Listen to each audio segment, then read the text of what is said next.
What's up, household? How goes it, window lickers? And if you're a Chaos Goblin, we're sure as hell glad to see you.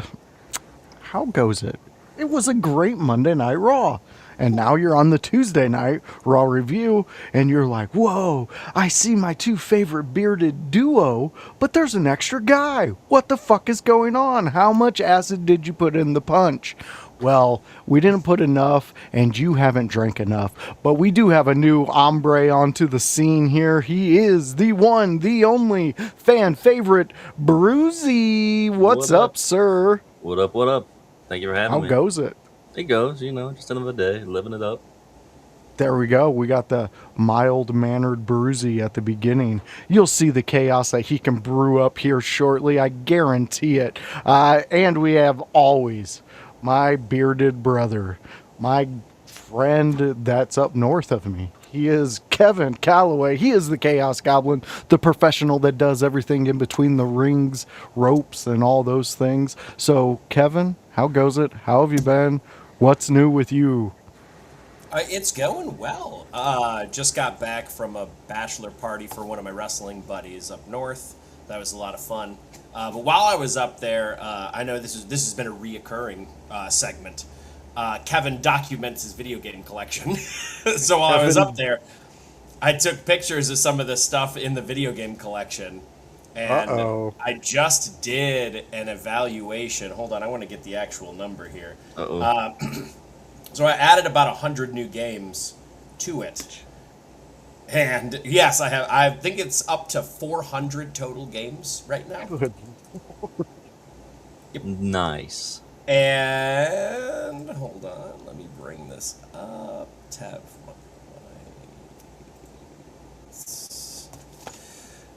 Price charting has me at roughly. Here we go. Hold on. My collection is evaluated at $14.3 thousand. Wow. There you go.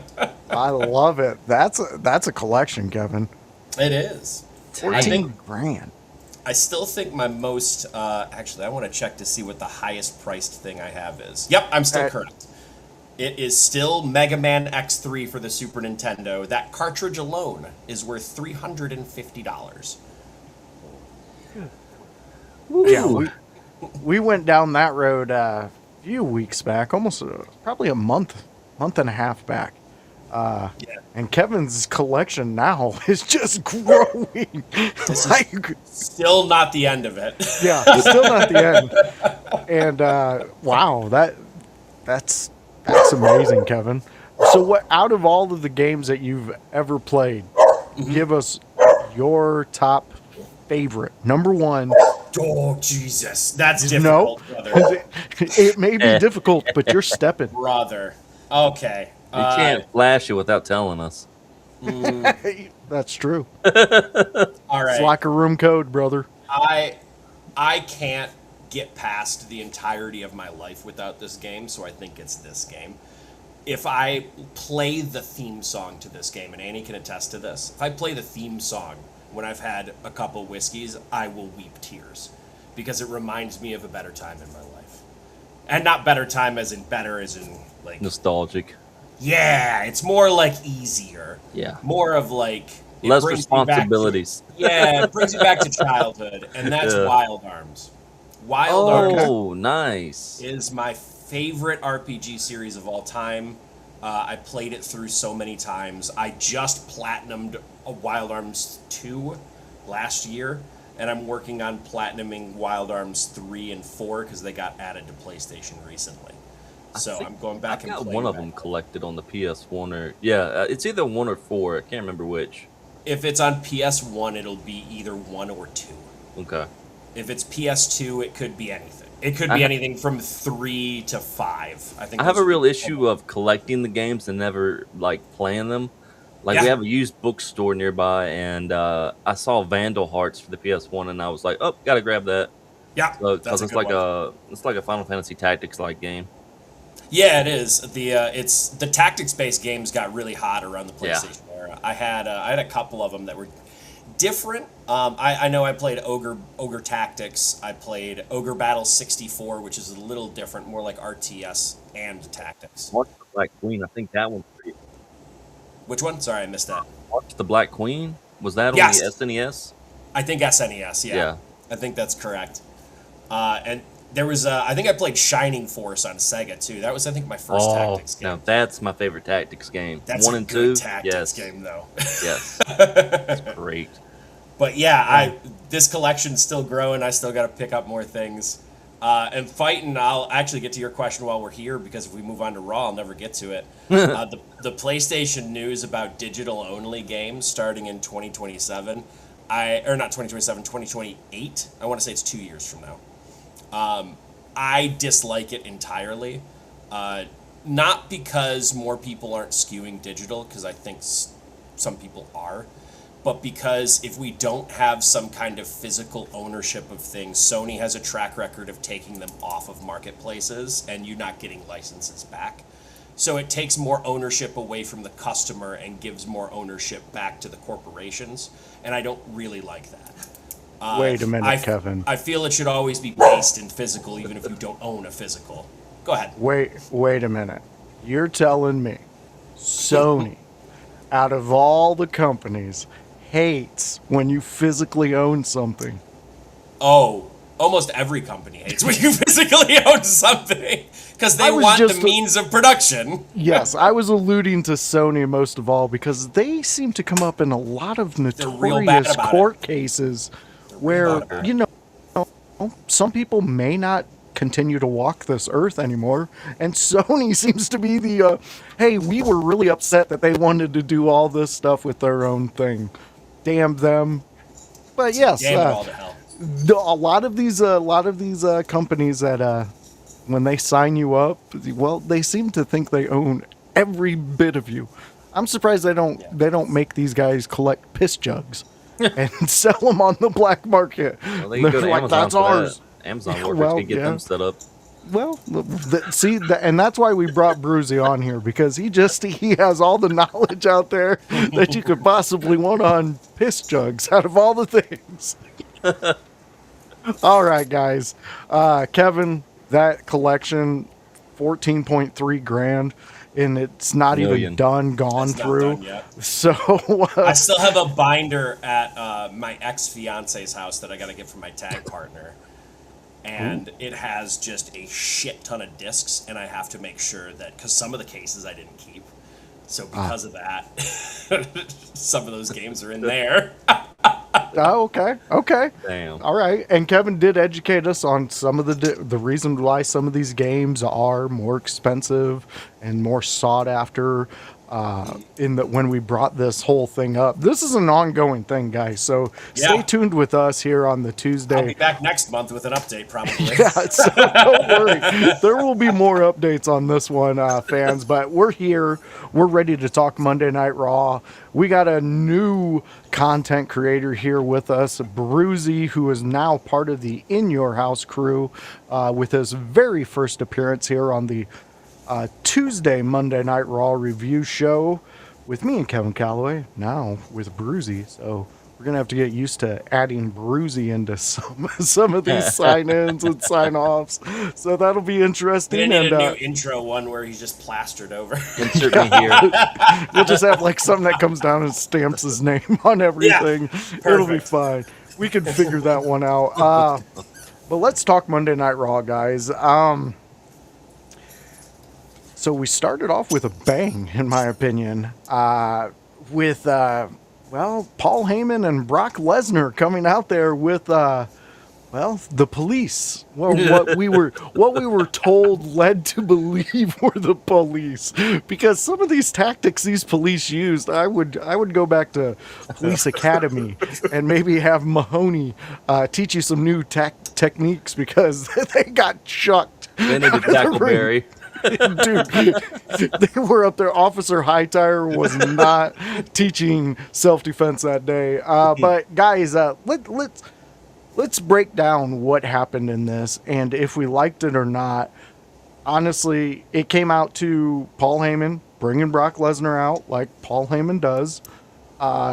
and then giving his best Paul Heyman manager speech about his client and what his client is capable of. Where were you guys at? Let's start off with Kevin, and then Bruzy, right after Kevin, you go right into it. Sounds good. I mostly enjoyed this segment. I did hate the confirmation of one thing that I was kind of dreading, and that was that Oba gave up his title shot entirely rather than foregoing it. Yeah. They did confirm that, and I won't harp on it much, but I still don't like how it devalues the tournament. Let alone everything with Oba and Brock and getting there. I get that, but we just had a tournament to get someone a title shot, and then they decided the title wasn't important. And the reasoning, I can see why they thought the reasoning was good enough, and I think it explains a bit in that, like, oh, Brock Lesnar would have just fucked me out of it anyway. Well, like, yeah, but you still gave it up willingly. I want to just see Oba beat Brock definitively in that Hell in a Cell, have a good match, and then I agree with Fight, and I just kind of want him past this at this point. Not because Oba and Brock won't be a good match, not because this hasn't been something, but I think we had lightning in a bottle when he beat him at Mania, and then we did 2 unnecessary sequels in the end. Yeah. And we had to, like, figure out our way to get there instead of just leaving it at Mania. I just watched the World Cup. I am a prick. I'm actually rooting for England at this point, now that Norway and everyone's out. Because I'm not in for Spain. I wasn't really in for France. And Messi won last time. Fuck it, it's coming home. Fuck it. I'm on Team England at this point. I wanted Dark Horses prior, but yeah. But as far as the segment, what I really enjoyed was how Paul Heyman sold fear at the end of it, because Lesnar was there in the entranceway as Oba was yelling and saying basically, you know, I'm coming for you, I'm gonna destroy you. There's only one way this ends, and we had Paul Heyman behind him as Lesnar was getting really, really overconfident. Heyman in the back was like showing the emotion that Brock can't in that scenario. Because if Brock showed it, it'd be too much. We wouldn't have a match if Brock was already scared. But Heyman can show the fear, because Heyman knows. And he's good at it. And he's good at it. And I really appreciated that little subtlety in the promo segment. But it got everything across. Obafemi looked like he could throw people around, which is all Obafemi needs to do. And we got there. Yeah, that definitely he definitely made sure to let us know he can throw people around. Bruzy, let's hear your thoughts and what you were seeing on that opening segment. All right, I was surprised. This was actually one of the best segments of the night, in my opinion. First of all, Oba is over because the Dallas crowd was going crazy for him. They were going crazy most of the night, which was awesome.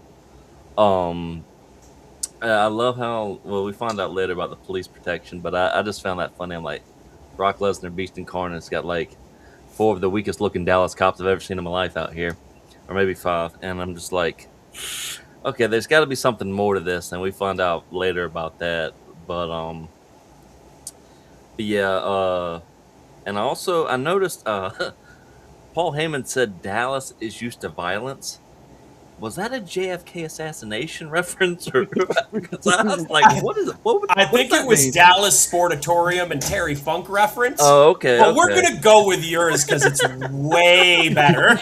I'm like, what exactly does he mean? I think it was a Terry Funk reference. Okay.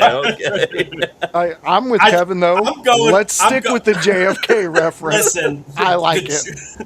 We don't need the truth getting in the way of a good story here. Nope. No, we don't. Much like the JFK assassination. Let's go. And I said Oba should be jailed for making the Dallas PD look that weak. but then again, we found out later about that. And then also Heyman was talking about people talk shit and get hit, acting like Oba hasn't beat Brock before. It's like, what are you talking about? He's handled Brock before more than anybody else really on the roster. So that's what I've got. Okay. All right. I like it. I like your points on that, man. And the fact that the only reason Oba should be in jail is because he made the police force look weak. But You again, can't make like police look like jobbers, man. yeah, he really did. And that one, the first one he chucked, he kind of had a little mishap, didn't he? And he just kind of manhandled the fuck out of him the rest of the way. Yeah, My assumption is that the guy, because usually they get like independent wrestlers from around the scene. Yeah, My exactly. assumption during that exact moment was the guy did not get up well enough for Oba. So because he didn't get up well enough, Oba just bowered and chucked him. And Oba can, so Oba And did. Oba can. You're not going to make Oba look weak. We had House chime in, and he's asking, do you guys think it made Lesnar look weak needing police escort, or are you okay with it when you get to the question portion? Oh, duh. I'm like Ron Burgundy over here and just reading the fucking...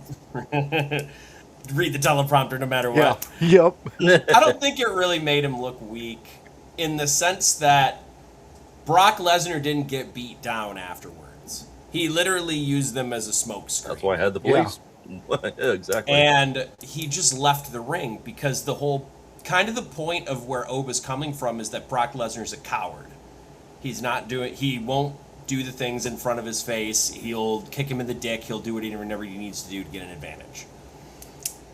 This perpetuates that saying from Oba, but in a way that doesn't make Brock look dumb. Because why wouldn't you have security at that point? You don't want to. You don't want to fight Oba before the big match. It's a big money match. Yeah. Brock doesn't hate Oba at this point.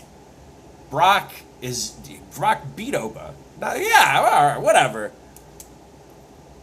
But Oba now needs to beat Brock.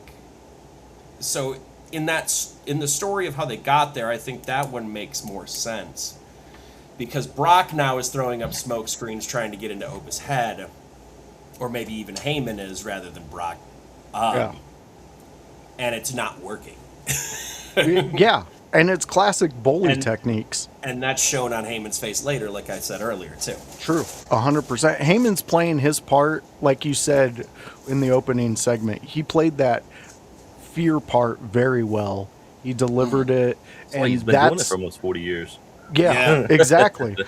But it's so important that he gets that across in that way. And I love the fact that a guy with Kevin's eye picks up on that and sees it. I don't think it made him look weak at all. I think it gave him perfect bully tactics in which the bully was bullying, and then the kid stood up and said, hey, I've had enough. And then now the bully's running to the principal saying, he's picking on me. And he's trying to make it look like that. And Oba made sure to make that not be the point or the end of that moment. Oba just looked so powerful. I'm with Kevin now. I want a clean win. Let's make it definitive. Let's make Oba he's conquered the mountain. He is the next idea of what a Lesnar character should be. And it will be in the future known as who's going to be the next Oba. So I'm looking forward to it. Bruzy, let's get your closing ideas on this segment. First of all, you said mountain. Jeff Jarrett isn't involved in this. Oh, goodness. Second of all, I respectfully disagree with both of you. Oh.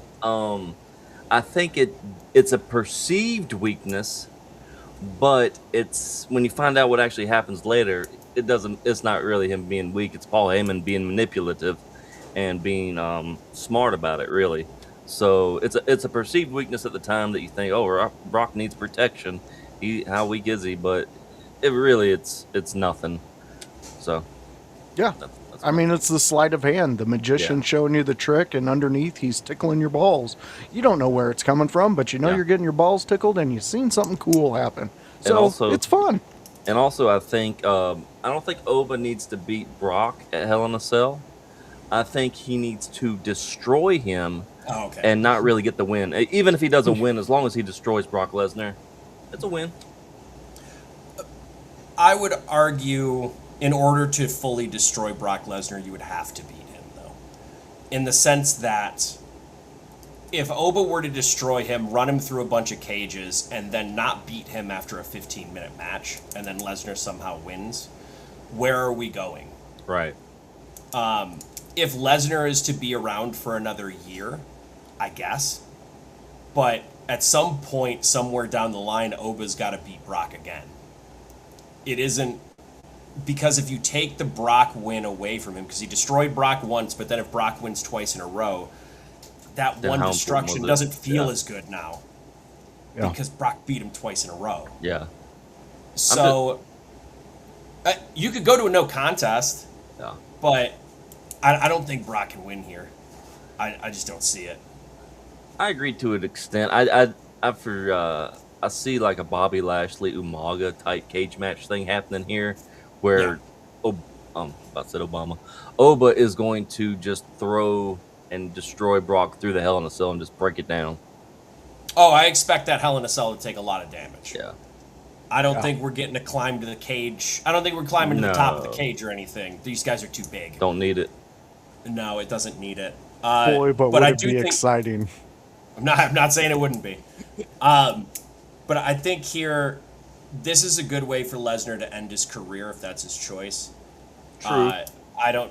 Not in his head. I don't know what the next thought process is for that.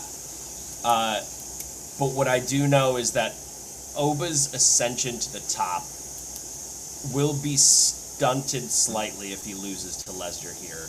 And I worry, not necessarily that he won't be over, but what comes next then. Right.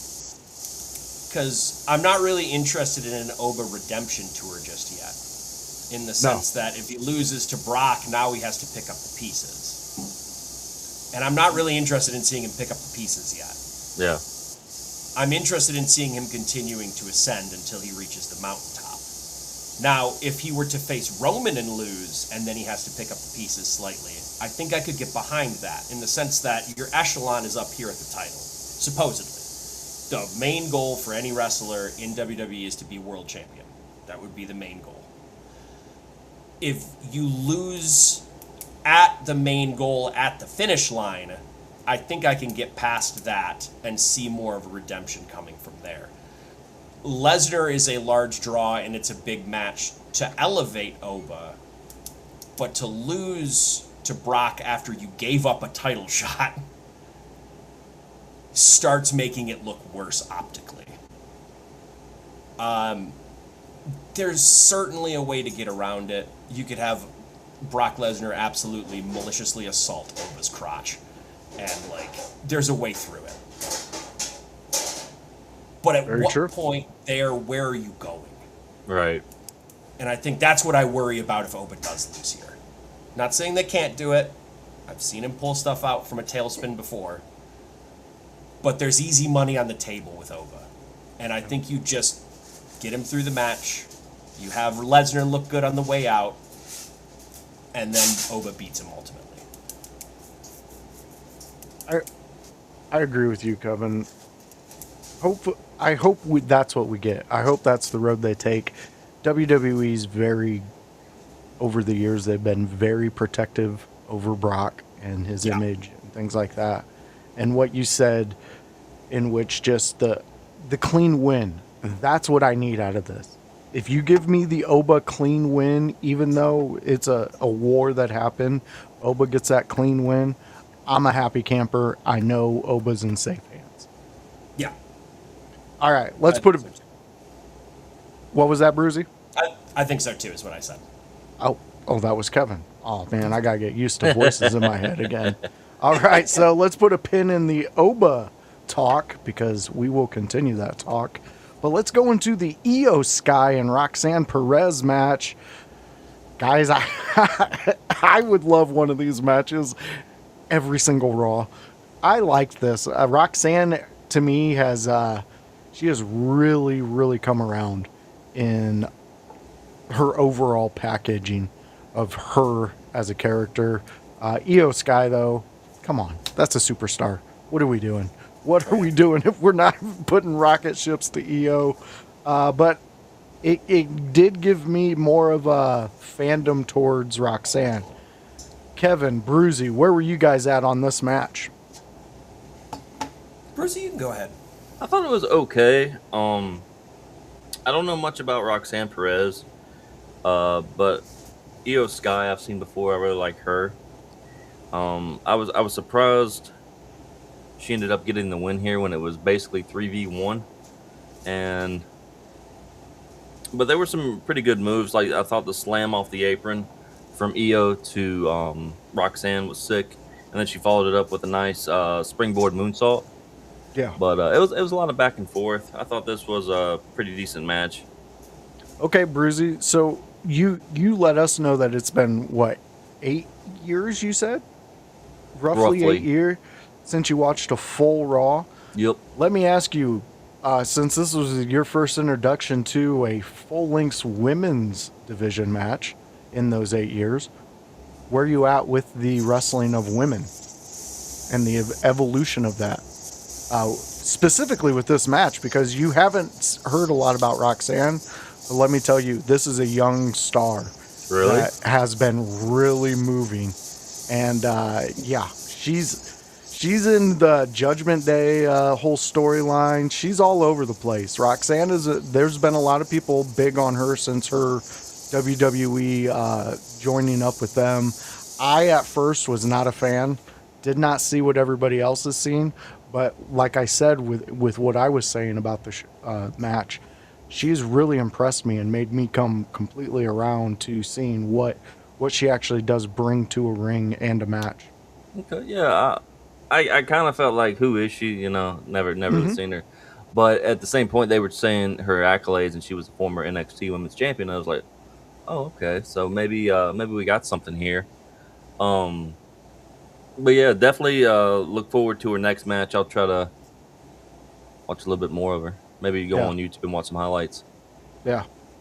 It's this division in WWE is, to me, is one of the most solid divisions in wrestling. What I watch weekly, I thoroughly enjoy, especially Io. She's really taking that top spot and just being somebody who can really captivate an audience. Kevin, your thoughts on this match? I've been waiting to hear your breakdown of this match.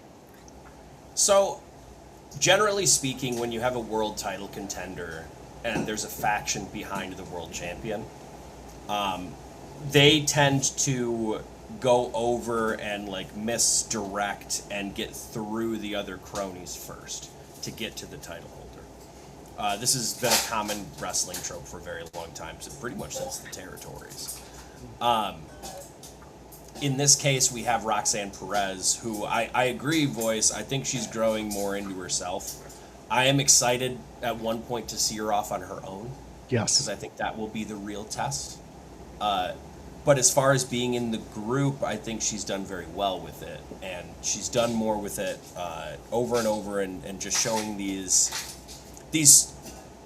She's so young and she's so fluid in the ring at times. And, you know, regardless of it being a large move or a very exciting move, I know WWE very much plays it much more safe on TV for the most part, unless it's their main event matches. They want to make sure people don't get injured because they've had injury problems for the last 2 years. And while this match wasn't breaking any barriers, I think it did a lot of good business in the sense of it showed Io being able to get through the other two people, because invariably she will have to when she faces Liv. So it starts putting that like almost subconscious thought into your head of, oh, she could get through this. Oh, she could get through this. She's done it before. So when we get to the actual SummerSlam match, when it either does or doesn't work, we at least believed for a second. The aftermath of this slightly confused me. Only because I get that Sol Ruca is a face, and I get that she just faced Raquel Rodriguez. But didn't Raquel lose? So... Yep. Oh, wow. So she breaks your back. She loses, you get your back broke. So then Sol came out, I'm going to help Io. And then she just gets absolutely ran the fuck out. Yeah. The ending felt unnecessary to me. They could have just left Io laying. Io got the win. Judgment Day could have just done their shit to Io and then left. Sol Ruca felt very forced. Extra. Into Yeah. that. Yeah. Extra. If you want to do something with Sol so that she's on TV, give her a 1-minute pre-tape. It's not that difficult. It'll take Yeah. less time than the in-ring. We Yeah, talked less about bumps. that.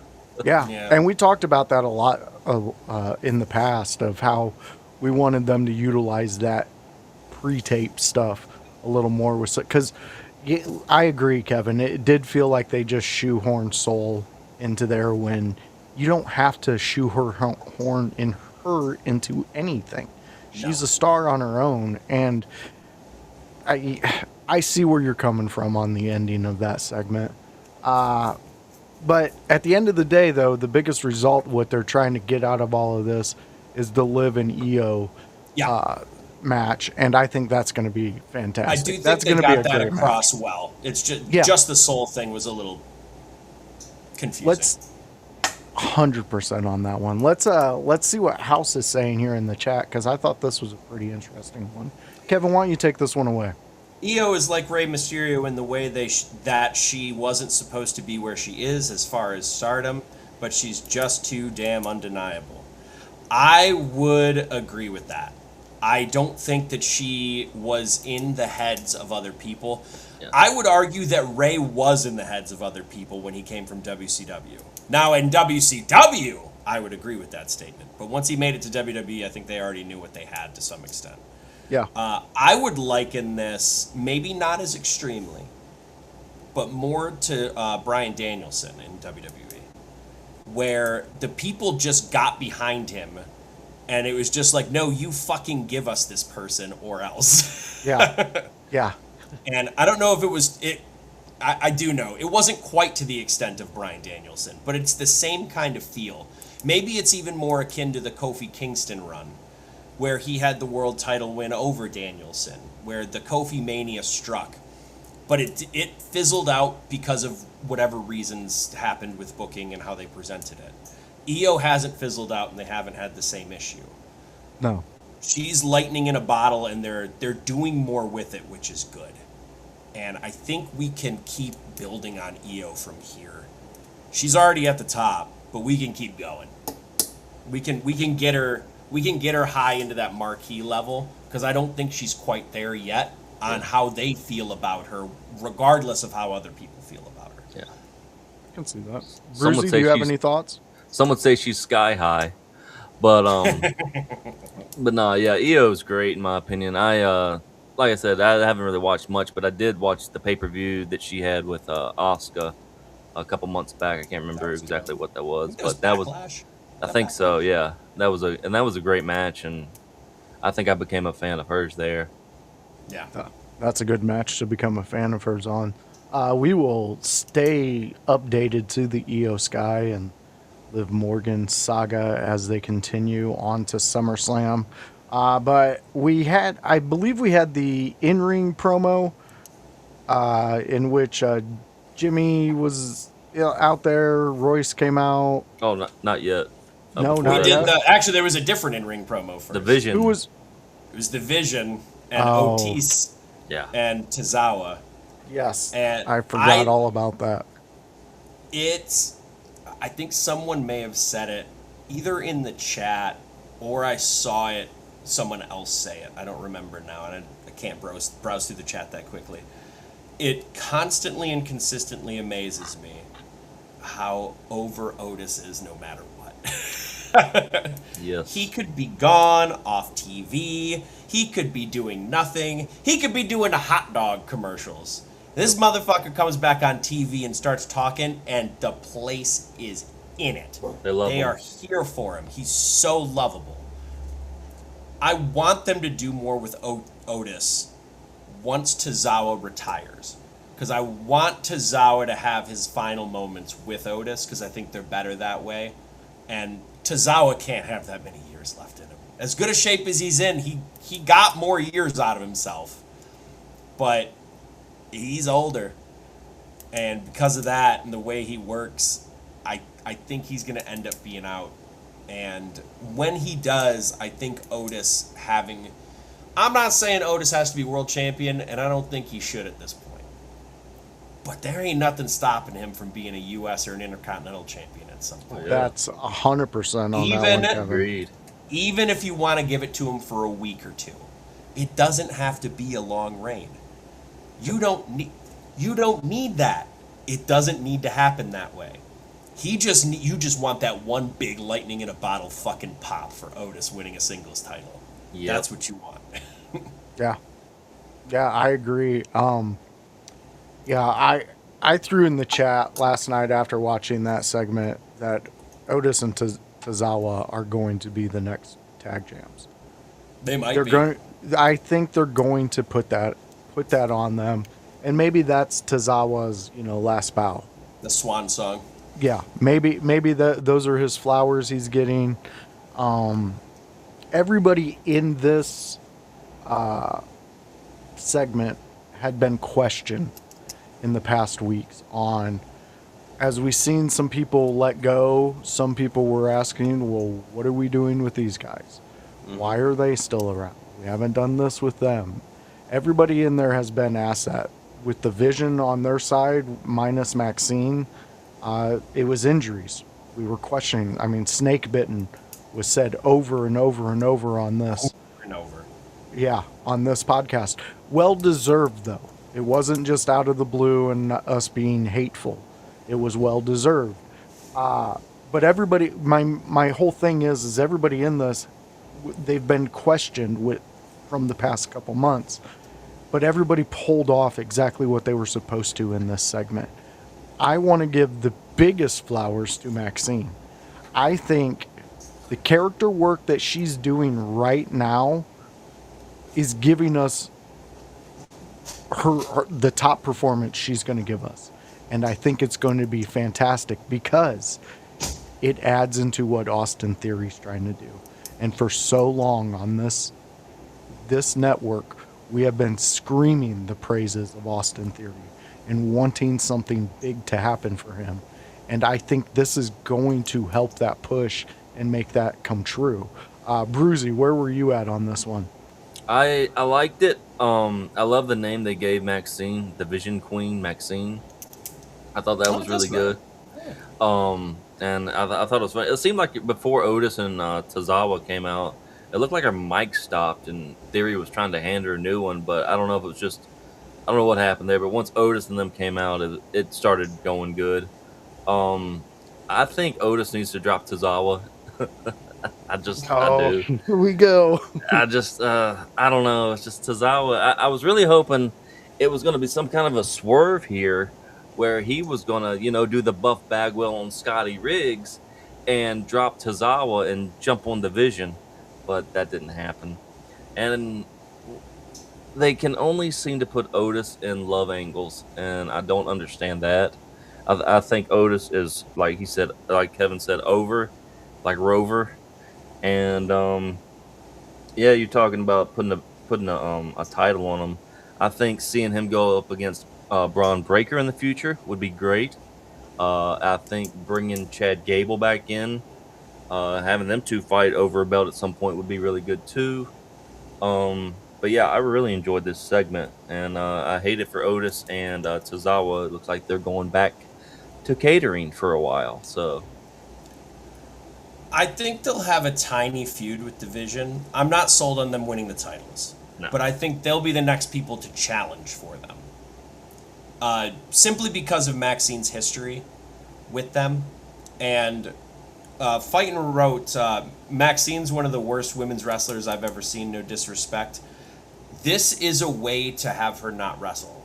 I thought she was doing better in the sense of she was improving the last time I was seeing her work.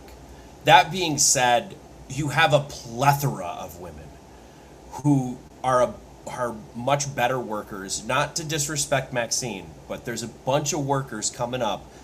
Blake Monroe's, Jordine Grace's, all of these other women in NXT. There's no reason to have Maxine as a wrestler. So let's make her her manager. She clearly has a knack for talking and getting heat and doing these things. Give her a microphone instead. Yeah. You know, the age of the manager and the valet went away for a long time. There was only like Paul, and that was fucking it for a while. Let's start bringing it back. There are places for people in programming who have certain talents, but maybe their work in the ring just isn't there for TV and like such a media presence. That's okay. Yeah. Maxine fits in this role incredibly well. And I'm excited to see where she goes from here.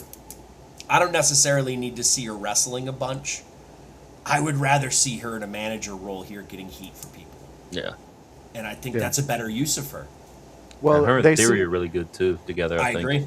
Yeah, they play very well off of each other, and it seems like cover each other's weaknesses. 100%. And it seems like they were able to get Maxine to levels of being able to handle a match, and then they were like, "Well, that's good enough with her. Let's keep her going." Yeah. That's exactly why I said I think this is going to be her best work. She's stepping into a new level in which one of my favorite aspects of wrestling managers is going to be great again. So I'm looking forward to that. All right, guys, we gotta go. We got 20 minutes before we normally head out.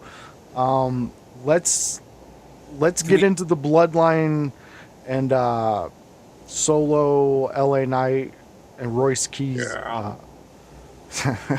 segment. And let's go into that. Kevin, do you have any thoughts on all of what's happening here? Honestly, I'm just happy they got a match out of it. They're going to do a, 6-man tag. Is it SummerSlam, did they say, or Saturday Night Main Event? Ooh, I want to say Saturday, I think it was SummerSlam. I think it was SummerSlam. I like that they got there. The match itself was kind of invalidated by Jacob Fatu being in a literal double vision, and he just came out and interrupted. I'm like, this is fine, I guess. But we got to where we needed to get to, which was that the Bloodline is starting to do shitty things again.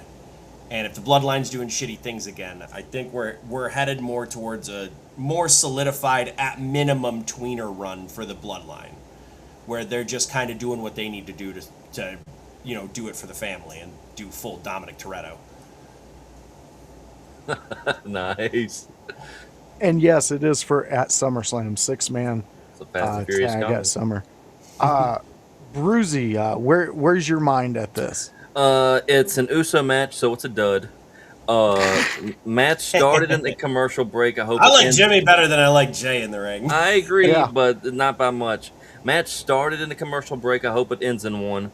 I think Royce Keys is going to be something. I liked him. He's one of the few things I liked in AEW when I did watch a little bit. I said, will Jacob Fatu be in trouble for showing up an hour late because he just rolls up to the building and goes instantly to the ring? For some reason, he wasn't in the back. Solo is looking like the Weeknd in that outfit, and LA Knight saves the segment. That's my thoughts on it. LA Knight has been presented as a much bigger star within this whole thing, and I appreciate that. Yeah, we got to give LA Knight his due when it comes up, because we sure as hell cut at him when we feel fit. I want to say Solo and Jacob. I was talking about them on the Sunday house party. And I was saying, I think these two are getting ready to start cooking. And I really think that's what, after the 6-man and everything, I think we're going to get a really good Jacob and Solo match. I enjoyed that.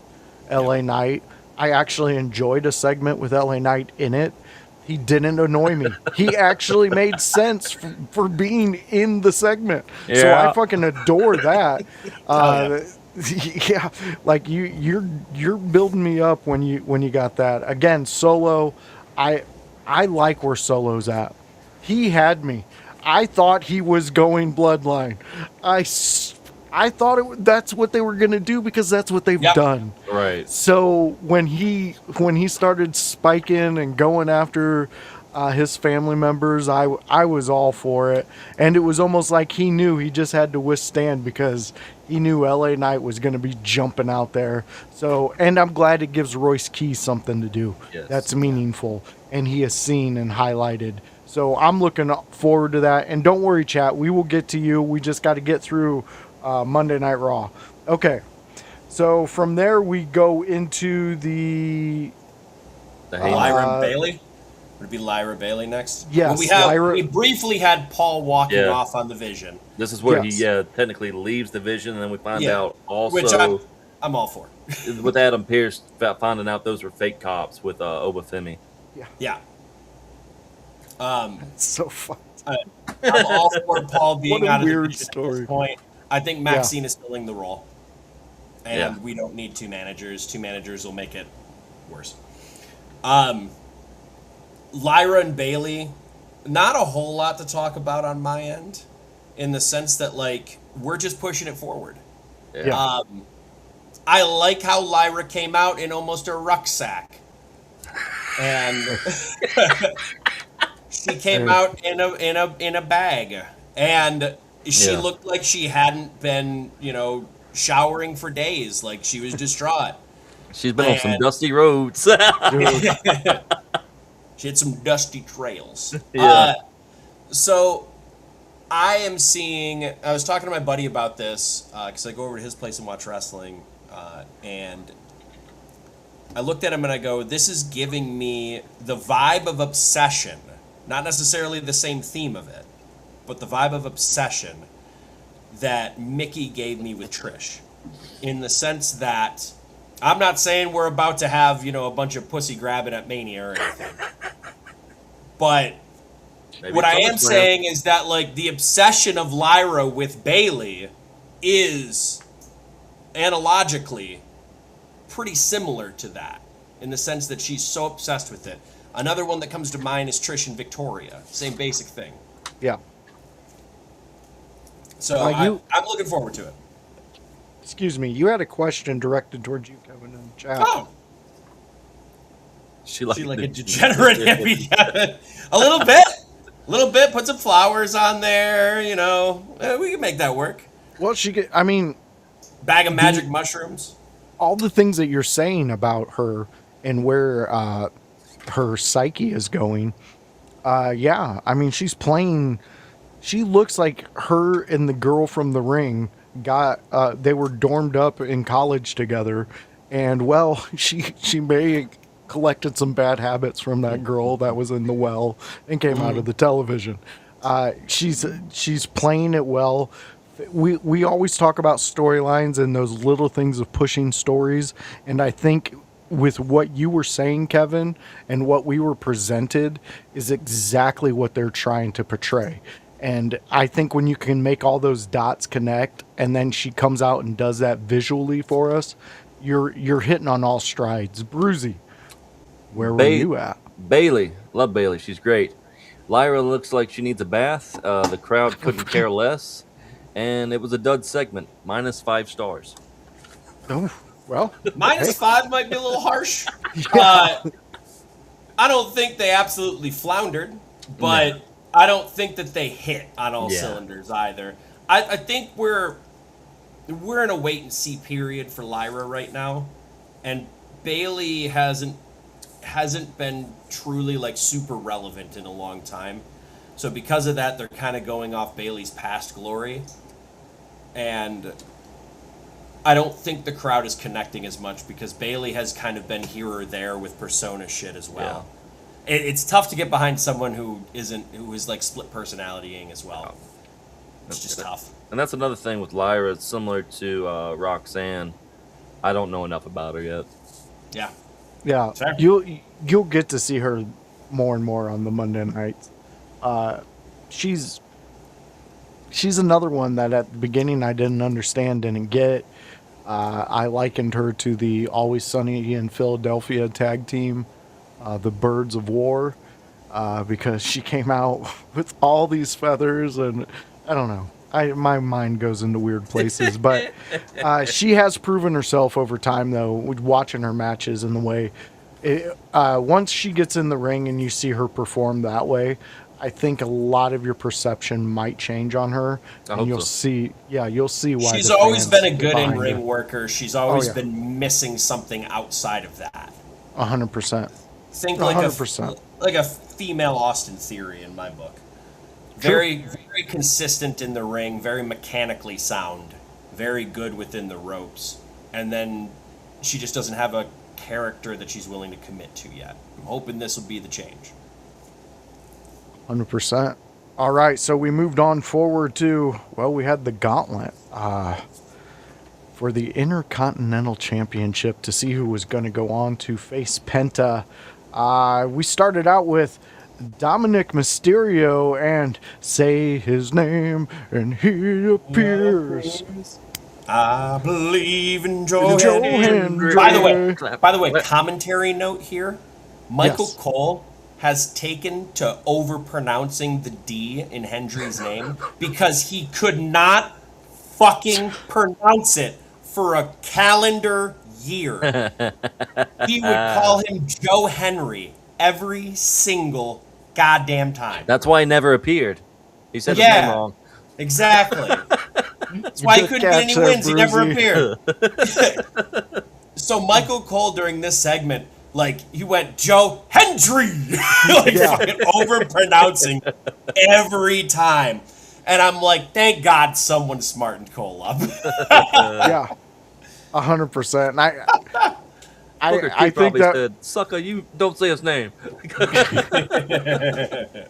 In my head, I think it was Corey Graves just being as nice as he could possibly be, and this will be the nicest thing I ever say about Corey Graves, just being like, it's Hendry.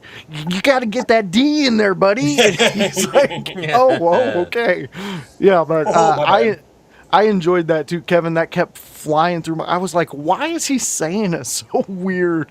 But I'm glad you brought that back to me. The match itself for the opener for the gauntlet, I thought was really good. Anytime we get to see Joe do his stuff, I think's good because he's my type of entertainment when it comes to a wrestler. I like that gimmicky wrestler, and just he knows where he belongs and what he can bring to a promotion. But Dominic Mysterio, same guy. I mean, I know in the chat earlier someone asked if we thought that WWE has given up on Dominic, and absolutely not. I at no point, no. Dominic is so good, he knows when he doesn't need to shine as much. And I think they know in the writing when to pull his character back some. But in this tournament, starting it off, I thought he did great. Kevin, why don't you break us down the whole tournament, and then we'll just give our comments here and there. Bruzy, I know you got comments, so just chime in when you want to. So I'll hit Anthony's question real quick because he's feeling that Corey's better in AAA than he is on Raw. That's because he's the play-by-play guy there, and he's better at play-by-play than he is in color. That is my easy explanation. The rest of the match is mostly dominated by Javon, and Dom got the first win on Joe Hendry. I think that was probably the right call. I think Hendry can keep getting over without needing to stack up a bunch of wins. Yeah. I'm not seeing Hendry as fitting into some world title picture in the near future. No. So I don't think it's necessary. And you gave Joe Hendry an out. You beat him right away after they cheated. Perfect. Then Danhausen came out to cost Dom, which, show off the shirt, Bruzy. Love me some Dan. Love that Danhausen. Gotta love him. What I thought was really funny about that, though, is Danhausen was having a standoff with JD with a T-shirt gun, and then they quick cut away from him because Javon was mid pinning Dominic. Yep. And then we queued back because not Rusev. Who came out? Dragon Lee came out next. Yeah. And by the time we panned back, mind you, this was like 20 seconds. Nobody was in the entrance. Yeah, and Danhausen's vehicle was still fucking there. I was popping so hard. And Dragon Lee and Javon had an incredible mid-match, like 5-minute match. I thought it was really good. Yeah. They got a lot of stuff in that time. Yes. I believe Javon won with a quick roll-up, which is probably the right call when it's a face versus face. True. You probably don't want to beat one clean. Makes sense to do something like a flash roll-up where it's clean, but it feels indecisive because it's quicker. It just happened on the flash. Yeah. In my opinion, the coolest move of this segment was the Tree of Woe coup de grace. Yeah, That was awesome. that was sick. You like that, huh, Brucey? Yeah. He's going to be tuning in every Monday night now. Not because it's his extra job, I but have to. I mean, Rusev comes out next. I do have a nitpick on how this finish went down. Big thing for me is you don't want to blow something early when you know something is coming later. And to me, and I'm not saying Javon, I don't like pass out finishes in general. I think I know. I just don't like them, especially when it's not a sleeper hold. That was not a sleeper hold. He passed out because Rusev had him in a back bridge. Kind of weird to me. I don't really like that aspect. I can move past that part. The other one that I can't necessarily is we had the accolade powered out of by Javon. He hulked out. He hulked out of it. I'm not big on having your high flyers out-muscle the guy who's supposed to be the muscle. I thought that was interesting. Yes. Yes. On top of which, Chad Gable, who comes out next, does the same spot. Yeah. I would have much preferred if you were having Javon go under here anyway, and not having him beat Rusev. Just do the pass out on the first one. He didn't need the extra gasp. It felt like too much considering we had something coming after. If it was just a match, I think they could have gotten away with it. Just Rusev versus Javon. You know, after 10, 12 minutes, whatever. They do a pass-out finish. They didn't want him to tap. Cool, whatever. Yeah. Whatever's in your mind for that. And he does a little Hulk out either way. But if Chad Gable, who's the guy you're trying to push by winning the gauntlet, is going to do the same spot Maybe don't do in it. about 5 minutes, maybe don't do it prior to that. Maybe we want to sell the accolade, because the accolade, by the time we got to Chad Gable, I didn't believe it was finishing shit. Do you know how many accolades he put Javon in? He did like 3. 3. He put him in 3 goddamn accolades. I will tell you, Javon sells it really well, because you see does. when Rusev cinches it in, Javon does it right, where his body just goes limp. Most people want to sit there and be like they're like a dog and like have their back stiff, but no, he like cinches it in and makes it look good. Yep. And I can again get past the pass out. I'm not necessarily a fan of it. I'd rather you just tap. It's okay to tap. Plenty of faces and heels throughout all of history of wrestling have tapped. And with the advent of the UFC, I've seen heel hooks take out the biggest faces in UFC in 2 goddamn seconds because their ankle is about to be broken. Brock Lesnar So jumping over someone. If we are applying that logic, a tap out really isn't killing a person. Yeah. And it's not hurting them in general. That being said, I can walk past the tap out. Let's not do the same fucking spot, because next out, after he passed out to the accolade, is one Chad Gable, who does the same spot, but then he ends up beating, and I popped so fucking hard for this finish. Yep. So fucking hard. Who wins with a victory roll these days? Chad Gable. Chad Gable does. Yeah.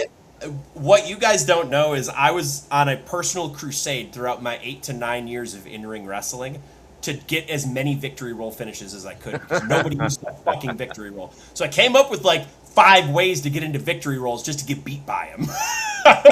That's great. So when I saw it on WWE, I'm like, oh my god, my life is fucking fulfilled. Yeah, I thought that was great. I was like, oh, here we go. It was a smooth victory roll, too. I liked it a lot. Rusev locks in the accolade afterwards. That was the right call to soften it for Ethan. Yeah. Ethan comes out to try and pick the bones. Perfect for his character. Doesn't quite make it. Chad Gable with a clean tap out on Ethan Page, #1 contender. This match I forget who sent me this picture or showed me this picture. It might have been my buddy sitting next to me. It might have been in the IYH chat. He said this match is giving off, Penta and Chad is giving off Angle Rey Mysterio from SummerSlam vibes. And I couldn't disagree with him. That's an I think we're going to take. get that level of in-ring work from both of them. And I think if we're drawing parallels between both athletes, I would say these are the successors to both of those legacies, to some extent. Right. Yeah. Definitely see that. Yeah, I agree with your breakdown of it. I didn't even know Paige was on the main roster. Yeah. Yeah, he just came up recently. He's been killing it. Ethan he's- Page is so talented. Were Paige and Rusev, were they together in AEW at all? I don't think so.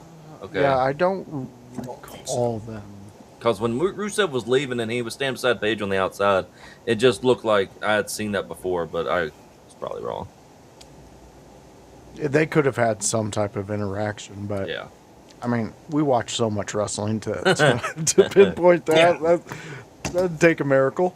But we did have the final segment quickly. I don't think we need to hit this much because it's doing what it's doing. We expect this. This is the stories are going down. You're barely working. You get hurt. We've heard these things, criticisms of both guys. But real quick, where are you guys at on the Seth Rollins Roman Reigns segment? I always liked Seth Rollins and Roman Reigns. I'm more of a Rollins fan. I was listening to you talk about it last week. I'm more of a Rollins over Reigns fan. But I thought this was a 4-star segment, and I really just like the ending with Rollins just beating the crap out of Roman. I like the take. Kevin? I think Rollins was very strong in this promo without having to say very much.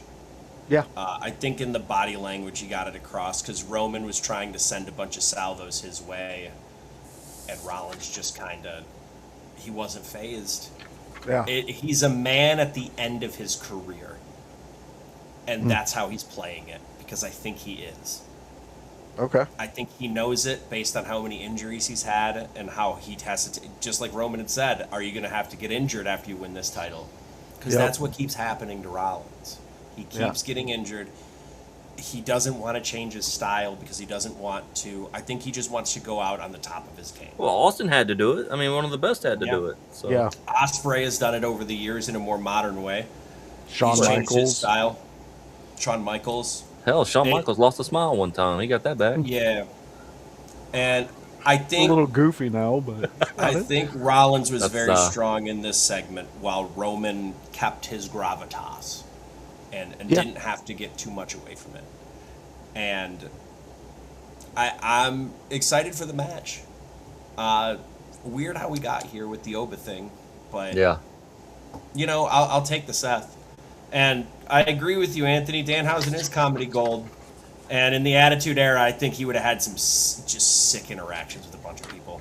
Gilbert. DX comes to mind. DX comes to mind. DX, I like what you said with the oddities. Doink, Yeah. The man behind the paint, was a dick. So I don't think he would have had too much fun with Doink. I don't I think think- Danhausen Talking about would have Matt had much Bourne? fun Yeah. with Doink. He was- Yeah, because he was a Yeah. dick. That Well, guy it depends was- on what iteration of Doink, because a bunch of other people had the Doink. Yeah. True. That's true. I think That's Steve true. Kern had him at one point, didn't he? I believe that's accurate. That sounds right. It might be wrong. I don't know. That sounds right, though. Real quick, we had Mean Metal Mike. You think WWE right now doesn't know how to book Evans correctly? No. I think they're doing fine with him. I think Yeah. they're doing well with Evans. He just beat 2 people in a gauntlet. Yeah. And again, against my better judgment, did a pass out finish, which is usually used to protect people. So if we're going to do that, we're booking Javon in some kind of way. I think there's too many cutters in wrestling right now, but Just this looks Orton. pretty good. Yeah. Doesn't Cody just- have a Cody cutter? Oh, he does do the Cody Cutter. Yeah. Yeah. His Yeah. doesn't look as good because he's always barreling too much to the side. Yeah. Of people. It's a tough cutter to take. Yeah. He goes. The problem with logistically inside baseball, logistically speaking, the way that Cody does his cutter is incredibly difficult to take because you have to catch and then kick your feet out. So while his momentum is there, you have to catch him, guide him down while kicking your own feet out, and most people can't fucking do that. Not to mention trying to line it up off of that springboard. Yeah, so there's that too, and he's not seeing it as he goes through. It's different from like the lethal injection where, you know, Jay Lethal's move where he kind of handsprings into it and then comes back because he can get a clean jump in front of them, Right. and then they can go down just like a cutter. The Os cutter was slightly different because Osprey got more up rather than out. Because Cody's main issue is that he goes out, not up. He doesn't like 45-degree angle it. He just like fucking barrels it across at a 20-degree angle. He goes, I'm laying down. You figure the rest out. Make me look good. Basically. Make it look good, buddy. QB1! Bruzy. Yeah, I was going to ask you, do you have any final thoughts on this Monday Night Raw? Yeah, I got a couple of notes here. Just want to say right quick. Before the IC match, we actually got a big cast return promo. So he is supposed to show up on 8/3. So you know what they say. Hope you ain't SAWFT. Soft. And then looking forward to Penta versus Gable at SummerSlam, which is in Minneapolis, which is Gable's home city, home state. So that'll be a good match, I think, with two luchadors. And also, it took them 2.5 hours to talk about CM Punk. They never mentioned the championship winning last week on Monday night until 2.5 hours, right before the Roman Seth thing. I was like, oh, okay. And then, of course, I guess it's a Samoan thing. I don't know. Roman shows up 30 minutes before the show ends, so I guess you can show up at any time you want. Bloodline rules. Bloodline rules, my brother. And CM Punk had an entire city celebrating him. He can hold off 2.5 hours until he's talked about. I'm just saying. Jeez, come on, Bruzy. Don't let me curse you. Curse away, my friend. All right, Kevin. So we had our test drive with Bruzy here. I think he's got it. I think he got it. I think he's got it. You had some great takes. You had some fun moments. Forever will I remember you for your JFK reference. That will be. That's instantly when I hear violence in Dallas. That's the first thing I think of. That's a clip. Yep, that is a clip. That was fantastic. But most of all, thank you, Bruzy, for joining us and being a part of what we're trying to create, man. And, doing the work, because it is work watching this shit. I mean, and trying to figure out what the fuck am I going to talk about that people already don't have in their heads, you know? Yep. So I pulled out the pen and paper last night at 8 o'clock. I was like, I'm going to watch at least an hour and a half of this, and I'll watch the rest when I can. Beautiful. I love it, Bruzy. You had a great introduction to the In Your House world as a co-host of a show, so congratulations, man. That was an impressive first appearance with us, besides being a fan. Yeah. If you don't know the lure of Bruzy, 2 years ago, he just jumped onto one of our streams. We had a call-in feature. He called in, and instantly he was on the show. We brought him on, and then he's been a fan ever since, and it's been a fun ride. I just typed in wrestling on Twitch, and you guys were streaming, and that's how I found it. Yep, look at that. Look at us. Twitch, thank you. We appreciate you. All right, so here's the part of the show where we let you know where you can find all the madness, all the chaos, anything we got going. Kevin, why don't you take it away and let them know what's going on? Well, you can always follow me at Kevin Kalloway on Facebook, Kalloway Kevin on Instagram. You can also follow me at twitch.tv/Kevin Kalloway Pro. I will be streaming tomorrow. I was planning on doing it today, but then life got in the way. Life be lifing. Life be lifing. So I'll be playing tomorrow. I haven't decided what I'm going to play. I still haven't played Isaac for my roguelike, so I think I might roguelike out the week. Play some Isaac today, maybe another roguelike on Thursday, and then we'll go from there. Maybe some Silk Song in there somewhere. You know, beautiful to play some of that game too. So I might have a long form stream tomorrow. My beautiful fiance is out with a work friend, which gives me lots of time. Nice. And what am I going to do at that time other than spend it with more people while I play video games anyway? There you go. I love that. I love that. Awesome. You're getting the thumbs up from House there. Great You job, House. Bruzy. Just too sweet. Bruzy, do you have anything you would like to promote? I don't really stream that much anymore, but I do have a channel on Twitch. It's Bruzy. Right now I'm mainly just playing World of Warcraft when I'm not working, or I've actually got into competitive pinball locally.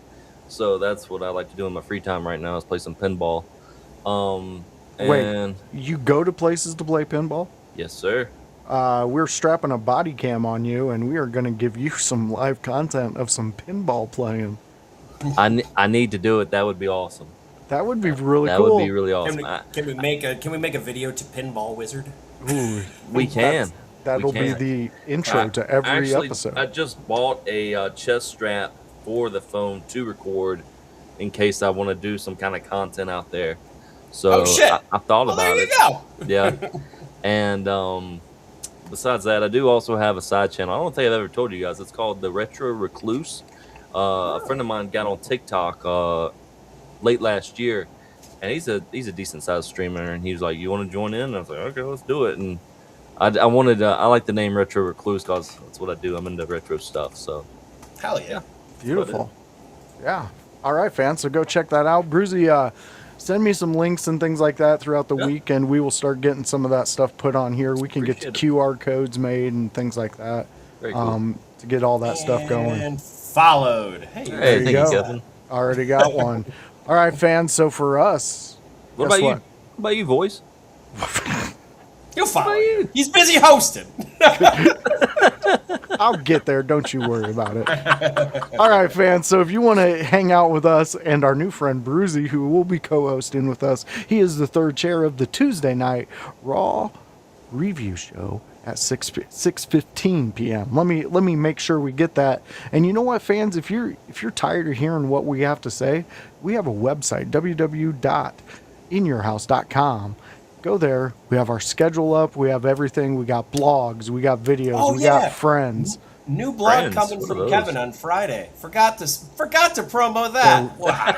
There we go. We'll have a new blog. I just finished writing it today, and it will be about speaking in absolutes. Ooh, Speaking there we in go. absolutes. Speaking in absolute. So you guys can Very look cool. forward to that on the website this Friday where you can check it out. That's www.inyourhouse.com. Go check us out. Go give us some likes. You can find our merch there, all our shows, everything we're doing, all the links, all the bios, and our friends out there. We have Big Oja. He's out there.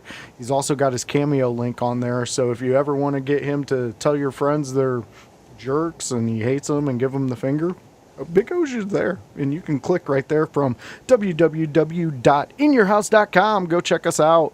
Wednesdays, we do a WCW watch along. That's where me and House we sit down, and guess what? We watch WCW, and you can too. You could be a part of the chat and let us know what you're thinking about when we go back in time and watch some WCW. We watch Nitros. We watch singles matches. We may even watch just some promo work because WCW had some of the best and some of the fucking worst that you'd ever see do a promo. But they're all there, and usually Mean Gene Okerlund is right next to him. And, well, if you know the voice, you know that's a fan favorite of mine. Just throw on Mean Gene outtakes, and I'm hooked. You got me hooked for a long time. Thursdays, fans.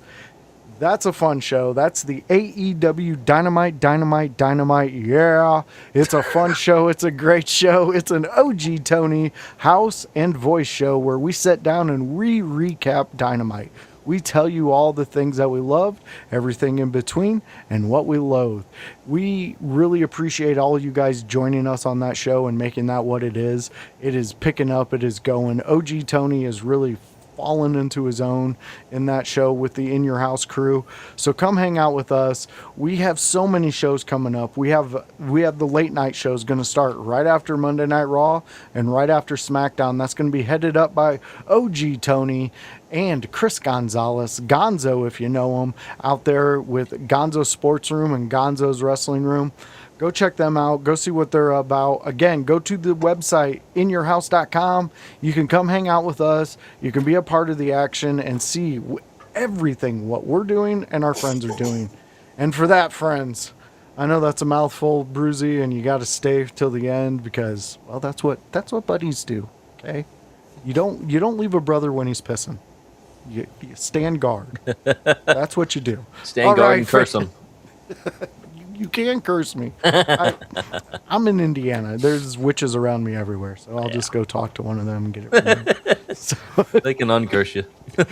they might be able to or curse me more. But Once they fans, meet you, you, they'll curse you know where you can find us here at Tuesday at 6:15 p.m. Bye. Later.